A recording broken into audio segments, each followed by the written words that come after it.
Shakers, the Lost Shamrock. One day, Piggly and his friends lost something important. Something they had promised to take good care of.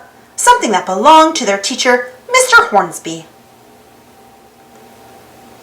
It happened on St. Patrick's Day, the day Piggly, Dannon, and Fernie were giving a report on Ireland.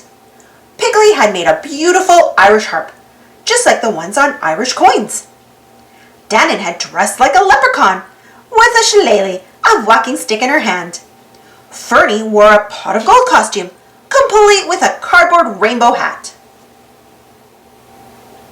"Piggly," said Dannon, "are you sure you brought everything for a report?" "Of course I did," said Piggly as he pulled the items from his book bag. "I brought a report, the flag of Ireland, the Irish coins, the clatter ring, and Mr. Hornsby's special shamrock." "Uh-oh," said Piggly as he fished in his bag. "Mr. Hornsby's shamrock's gone missing." "I know it was here," said Piggly. He put his book bag over his head to get a better look. "This is really not good, Piggly," cried Dannon as she paced back and forth. "Today's our report. What are we going to do?" "I know," said Fernie. "Papa says when you lose something, you need to think back to the last place you remember seeing it." "Great idea," said Piggly. Piggly thought hard. "The last time I saw the shamrock was yesterday when I was painting my harp. I put it in my pants pocket so it wouldn't get paint on it." "Aha!" said Dannon. "Then it must be in your pants pocket." Piggly searched his pockets. "Oh no," said Piggly. "It's in my other pants pocket." "Then go home and check them," cried Dannon. "You can make it before the bell." Piggly and Fernie raced to Piggly's house in record time. Piggly found his pants and turned out the pockets. "Nothing but a bunch of old hay," he said. "The hay!" cried Fernie.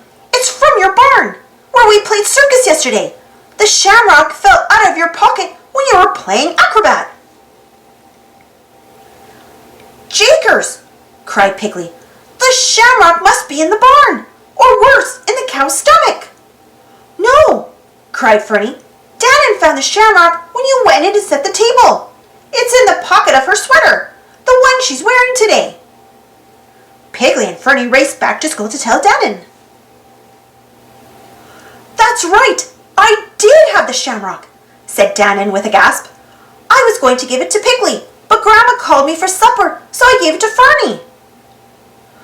"Oh, Jeannie Mac," cried Fernie. "How could I forget? I carried it to Piggly's house when Mr. Winks came out and offered me a ride home. I was so happy to get a lift that I put the shamrock in my coat pocket." Fernie searched his pockets. "Oh no, it's not in here." "Now we're doomed for sure," said Dannon.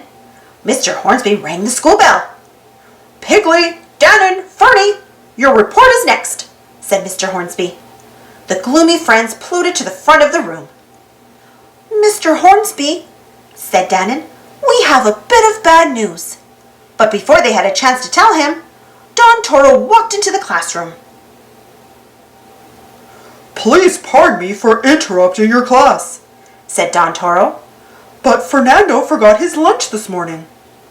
Fernie swiveled in his pot of gold suit. "Now I remember," he said.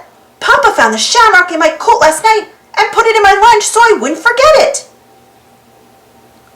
"You mean to say you lost my special shamrock?" said Mr. Hornsby. "The one I told you to take good care of?" "Yes, sir," said Fernie. "But we all try to remember where we last saw it, just like Papa taught me to do." "Well now, that's very good advice," said Mr. Hornsby. "And it certainly worked, because my shamrock is no longer lost." "Not lost at all," said Piggly. And with a sigh of relief, they began their report on Ireland. Happy St. Patrick's Day! Thanks for watching. Happy St. Patrick's Day. Don't forget to hit that subscribe button and share. And if you enjoyed this story, don't forget to give it a thumbs up. Hey, and don't forget to check out some of my other cool videos.